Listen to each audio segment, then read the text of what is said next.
নমস্কার বন্ধুরা, Tripura public service কমিশনের মাধ্যমে আবারও কিন্তু নতুনভাবে ভ্যাকেন্সি কিন্তু দেওয়া হয়েছে। সম্পূর্ণ সরকারিভাবে রেগুলার পোস্টের জন্য কিন্তু নিয়োগের জন্য বিজ্ঞপ্তি দেওয়া হয়েছে, যেখানে তোমাদের বিভিন্ন রকমের পোস্টে তোমাদের এসটি, এসসি, ওবিসি এবং প্রত্যেকটি কাস্টের জন্য ভ্যাকেন্সি রয়েছে। তোমরা কিভাবে আবেদন করবে ত্রিপুরা পাবলিক সার্ভিস কমিশনের মাধ্যমে এই নোটিফিকেশনের মধ্যে সম্পূর্ণ ডিটেইলস স্টেপ বাই স্টেপ এই ভিডিওতে আমরা আলোচনা করব।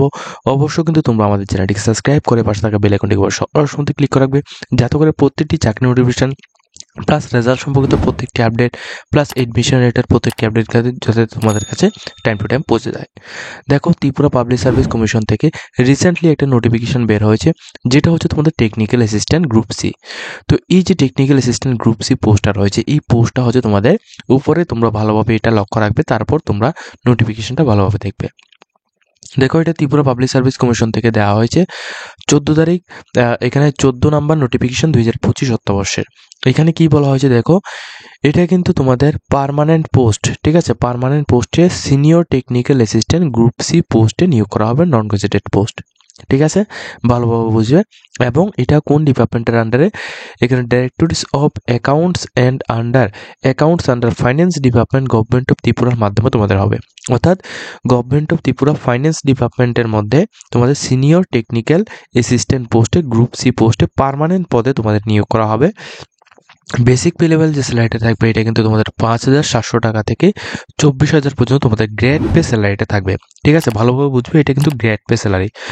এবং তোমাদের এখানে এটাও বলা হয়েছে নোটিফিকেশনের মধ্যে যে এইখানে যে ভ্যাকেন্সির কথা বলা হয়েছে, পরবর্তী সময় তোমাদের ভ্যাকেন্সি কিন্তু ইনক্রিজ বা ডিক্রিজও কিন্তু তোমাদের হতে পারে, এটা কিন্তু পরবর্তী সময় জানানো হবে, ঠিক আছে?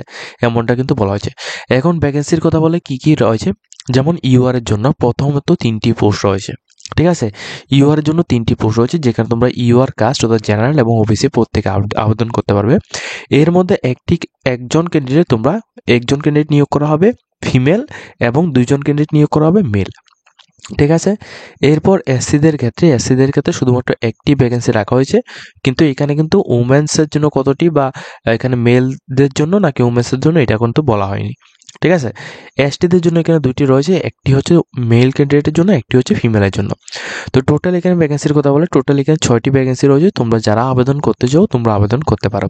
এবং এটা কিন্তু সম্পূর্ণ পার্মানেন্ট পোস্টে, টেকনিক্যাল অ্যাসিস্ট্যান্ট সিনিয়র এবং গ্রুপ সি পোস্টে তোমাদের ত্রিপুরা ফাইন্যান্স ডিপার্টমেন্টের মধ্যে সম্পূর্ণ রকম সরকারিভাবে নিয়োগটা করানো হচ্ছে। টোটাল পোস্ট রয়েছে 6টি, ঠিক আছে? এই বিষয়টা অবশ্যই তোমরা ভালোভাবে বুঝবে। এই পোস্টের মধ্যে আবেদন করার জন্য তোমাদের যে এডুকেশন কোয়ালিফিকেশনের কথা বলা হয়েছে, প্রথমত দেখো, অ্যাটলিস্ট তোমাদের 3 বছরের ডিপ্লোমা অফ ইনফরমেশন টেকনোলজি অথবা ইলেকট্রনিক্স অথবা কমিউনিকেশন অথবা তোমাদের ইঞ্জিনিয়ারিং অথবা কম্পিউটার সায়েন্স অথবা বিসিএ, এই সমস্ত কোর্সগুলির মধ্যে তোমাদের এডুকেশন যে নলেজটা রয়েছে এটা কিন্তু থাকতে লাগবে, অর্থাৎ কোয়ালিফিকেশন থাকতে লাগবে। তাহলে তোমরা বুঝতে পারছো যে কোয়ালিফিকেশনটা কী লাগবে। কোয়ালিফিকেশন অবশ্যই তোমাদের, যদি তোমাদের ব্যাচেলর অফ ইনফরমেশন টেকনোলজি অথবা ইলেকট্রনিক্স অর্থাৎ টেকনিক্যাল লাইনে যদি তোমাদের কোয়ালিফিকেশন থাকে, অথবা বিসিএ অথবা ইঞ্জিনিয়ারিং বা কম্পিউটার সায়েন্স থেকে যদি তুমি স্টুডেন্ট হয়ে থাকো, সেক্ষেত্রে তুমি আবেদনটা করতে পারছো। তার সাথে তোমাদের অবশ্যই শুধুমাত্র এটা থাকলেই শুধু হবে এমনটা নয়, এর সাথে তোমাদের এক্সপিরিয়েন্স দিতে লাগবে। এক্সপিরিয়েন্সটা কি? 1 ইয়ার্সের এক্সপিরিয়েন্স লাগবে। কিসের উপর? সফটওয়্যার ডেভেলপমেন্ট বা সফটওয়্যার, এখানে বলা হয়েছে, দেখো আমি তোমাদের বলে দিচ্ছি, সফটওয়্যার টেস্টিং অথবা গভর্নমেন্ট ইনস্টিটিউশন, যে কোনো কিছুর মধ্যে তোমাদের অবশ্যই এটা করানো থাকতে লাগবে। এবং তোমাদের অবশ্যই কিন্তু এটা রিকগনাইজ যে সার্টিফিকেট বা রেজিস্ট্রেশন তো কিন্তু তোমাদের থাকতে লাগবে, তাহলে তোমরা আবেদনটা করতে পারবে। তো অবশ্যই তোমাদের শুধুমাত্র এখানে কোয়ালিফিকেশন থাকলেই হচ্ছে না, তোমাদের অবশ্যই এখানে এক্সপিরিয়েন্সও কিন্তু তোমাদের লাগবে। এবং যারা আবেদন করবে তোমরা কিন্তু অবশ্যই পার্মানেন্ট রেসিডেন্ট অফ ত্রিপুরা অর্থাৎ ত্রিপুরার স্থায়ী বাসিন্দা হতে হবে। ওয়েস্ট বেঙ্গল থেকে বা অন্যান্য কান্ট্রি থেকে তোমরা আবেদন করতে পারবে না। আমি ভিডিওর মধ্যেই বলে দিচ্ছি, তোমরা কিন্তু বারবার আমাদেরকে হোয়াটসঅ্যাপের মধ্যে এসে তোমরা ওয়েস্ট বেঙ্গল থেকে বা অন্যান্য জায়গা থেকে তোমরা আবেদন করতে পারবে কিনা সেটা সম্পর্কে আমাদেরকে মেসেজ করবে না। আমি কিন্তু ভিডিওর মধ্যে বলে দিয়েছি যে ত্রিপুরার স্থায়ী বাসিন্দাই হতে হবে, পিআরটিসি তোমাদের ম্যান্ডেটরি লাগবে, তাহলে তোমরা আবেদন করতে পারো। এরপর দেখো তোমাদের নলেজের ভিতরে তোমাদের বেঙ্গলি অথবা ককবরচ যে কোনো একটা ল্যাঙ্গুয়েজের মধ্যে তোমাদের কথা বলা এবং তোমাদের কাজ সমস্ত কিছু তোমাদের জানতে লাগবে। এজের কথা বললে তোমরা কিন্তু এটা যেহেতু এটা স্টেট গভর্নমেন্ট জব, ঠিক আছে, তো তোমরা কিন্তু অবশ্যই এখানে আপ টু 40 বছর পর্যন্ত, অর্থাৎ তোমরা 18 বছর থেকে 40 বছর পর্যন্ত তোমরা আবেদন করতে পারো। এবং এই ক্ষেত্রে তোমাদের এজের যে কাটঅফটা 13 তারিখ 5 মাস 2025 এই ডেট থেকে তোমাদের এজের কাটঅফটা থাকবে। এর সাথে তোমাদের এখানে রিল্যাক্সেশন ব্যবস্থা রাখা হয়েছে, যারা যারা এখানে এসটি, এসসি এবং পিডব্লিউডি ক্যান্ডিডেট রয়েছে তোমাদের জন্য 5 ইয়ার্স পর্যন্ত তোমাদের এজ রিল্যাক্সেশন ব্যবস্থা কিন্তু এখানে থাকছে, ঠিক আছে। এই বিষয়গুলি তোমরা অবশ্যই লক্ষ্য রাখবে। এরপর দেখো তোমরা এখানে আবেদনটা কিভাবে করবে। দেখো আবেদন করার জন্য তোমাদের প্রথমে এখানে বলে রাখি, এখানে কিন্তু 17 তারিখ 4 মাস 2025 থেকে 17 তারিখ 4 মাস 2025 অর্থাৎ এপ্রিলের 17 তারিখ থেকে আবেদন প্রক্রিয়াটা শুরু হবে এবং 13 তারিখ 5 মাস 2025 পর্যন্ত কিন্তু আবেদনটা চলবে, ঠিক আছে। তো তোমরা অবশ্যই যারা আবেদন করবে 17 তারিখ 4 মাস 2025 থেকে 13 তারিখ 5 মাস 2025 এর মধ্যে তোমরা আবেদনটা করবে, ঠিক আছে। এবং বলে দিই, এই পোর্টালের মধ্যে অর্থাৎ এখানে তোমাদের টিপিএসসির যে পোর্টাল রয়েছে, টিপিএসসি পোর্টালে অনলাইন অ্যাপ্লিকেশনের মধ্যে যখন তোমরা যাবে, অর্থাৎ https://tpsc.tripura.gov.in এই ওয়েবসাইটের মধ্যে যাওয়ার পর যখন তোমরা অ্যাপ্লাই অপশনের মধ্যে ক্লিক করবে, তখন হয়তোবা তোমাদের এই ডেটে, অর্থাৎ এখানে 17 তারিখ 4 মাস 2025, ঠিক আছে। আমি এটা কিন্তু আমার নিজের এক্সপিরিয়েন্স অনুযায়ী আমি বলছি যে এই ডেটে কিন্তু তোমাদের এটা যে পোস্টটা রয়েছে, পোস্টটা নাও শো হতে পারে। তোমরা এখানে 2 থেকে 3 দিন পরে তোমরা এটা দেখবে, তাহলে তোমাদের অবশ্যই এখানে এই পোস্টার যে অ্যাপ্লিকেশনটা এটা কিন্তু তোমাদের ওয়েবসাইটের মধ্যে শো করবে। রিসেন্টলি আমরা এখানে সাব ইন্সপেক্টরের যে পোস্টটা বের হয়েছিল, ওই পোস্টটার কথাই আমি এখানে বলছি যে ওই পোস্টের মধ্যে কিন্তু যে ডেটটা দেওয়া হয়েছে ওই ডেটের এটা শো করছে না। তো আমি তো সবাইকে এটাই বলেছি যে এটা কিছুদিনের মধ্যে এটা শো করবে, তোমরা অবশ্যই অ্যাপ্লিকেশন করতে পারবে, ঠিক আছে। এটার জন্য কিন্তু কোনো রকম প্রবলেম হবে না। তো এছাড়া যারা এখানে ইনকমপ্লিট অ্যাপ্লিকেশন করবে তোমাদের কিন্তু অবশ্যই এটা রিজেক্ট করে দেওয়া হবে। এখন দেখো এই অ্যাপ্লিকেশনের মধ্যে তোমাদের এখানে ফিস যে দিতে হবে সেটা হচ্ছে তোমাদের 200 রুপিস অ্যাপ্লিকেশন ফিস দিতে হবে, যেটা তোমাদের জেনারেল এবং ওবিসি ক্যান্ডিডেটের জন্য, এবং 150 রুপিস তোমাদের দিতে লাগবে এসটি, এসসি এবং বিপিএল হোল্ডার যারা রয়েছে তোমাদের জন্য, ঠিক আছে। তো যারা এখানে বিপিএল হোল্ডার রয়েছে তোমরা এবং এসটি, এসসি ক্যান্ডিডেটরা, এখানে 150 রুপিস তোমাদের চার্জ লাগবে এবং 200 রুপিস চার্জ লাগবে শুধু জেনারেল এবং ওবিসি ক্যান্ডিডেটের জন্য অ্যাপ্লিকেশন করার জন্য, ঠিক আছে।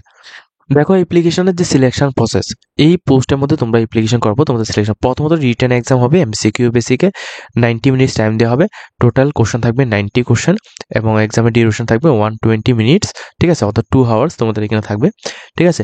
এইভাবে কিন্তু তোমাদের এখানে সমস্ত কিছু থাকবে, 1/4 করে কিন্তু তোমাদের নেগেটিভ মার্কও কিন্তু তোমাদের অবশ্যই এখানে থাকবে, ঠিক আছে। এছাড়া তোমাদের এখানে দেখো এখানে সমস্ত কিছু দেওয়া হয়েছে, এসটিএসসি এর মধ্যে তোমাদের কাট অফটা কেমনভাবে যাবে সেটা সম্পর্কেও এখানে ডিটেলস ইনফরমেশনটা দিয়েছে। এটা কিন্তু রিটেন এক্সামিনেশন হবে, ঠিক আছে। এবং তোমাদের ইন্টারভিউ হবে তোমাদের 10 মার্কের মধ্যে।